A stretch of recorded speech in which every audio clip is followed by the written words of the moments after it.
C'est l'été, c'est les vacances, on prend la route, on va traverser la France, traverser l'Europe, mais le risque, c'est de s'assoupir au volant, et puis là, des risques d'accident. Mais Anthony, toi, tu as tout ce qu'il faut pour rester éveillé.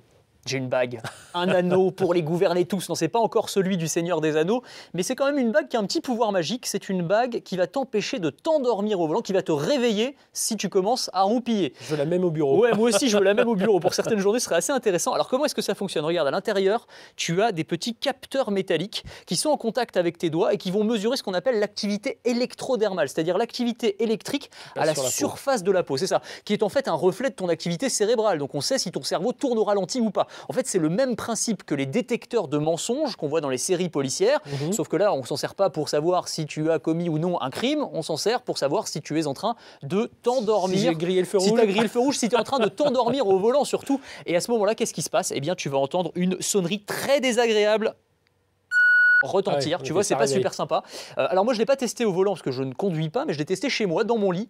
Quand tu commences à t'endormir, effectivement, quand tu commences à fermer les yeux, eh bien la bague se met à sonner, à vibrer. C'est assez désagréable et assez efficace en tout cas. Et alors, si on n'a pas envie d'une bague, si on veut quelque chose de plus standard, qui soit moins intrusif, il y a des choses qui existent aussi sur les ceintures de sécurité, c'est ça? Oui, une ceinture intelligente. Alors c'est beaucoup plus pratique parce qu'effectivement, tu n'as pas besoin de porter la bague, mais ça n'existe pas encore. C'est un prototype qui s'appelle Arken.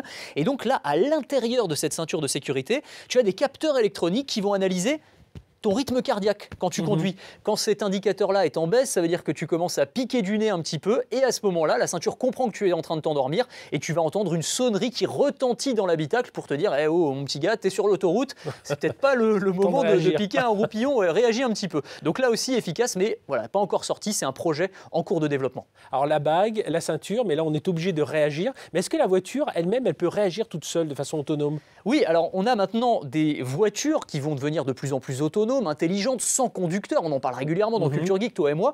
Et en attendant, on a cette technologie qui a été développée par Ford qui va permettre à la voiture de lire les panneaux de signalisation à ta place. C'est-à-dire qu'il y a une caméra qui est intégrée dans le pare-brise de la voiture qui va lui permettre de lire, de détecter les panneaux et de faire la différence entre un sens interdit et un stop, entre un panneau limité à 80 et un panneau limité à 110. Donc même si on est à 130, ça marche? Oui, tellement bien que en fait, la voiture va se mettre à ralentir. Si tu es limité à 110 et que tu es à 130, elle va ralentir pour toi, elle va te forcer à ralentir. Alors pour l'instant, c'est optionnel. Hein, tu peux encore reprendre la main en appuyant un peu fort sur la pédale d'accélérateur. C'est qui le patron dans la voiture? C'est quand même moi. Mais demain, ça pourrait être obligatoire. Hein. C'est le sens de l'histoire d'avoir des voitures qui vont être de plus en plus autonomes, au risque peut-être de déresponsabiliser totalement le conducteur. En tout cas, voilà de quoi partir rassuré au volant de sa voiture. Voilà, on ne peut plus s'endormir. Bon été à tous.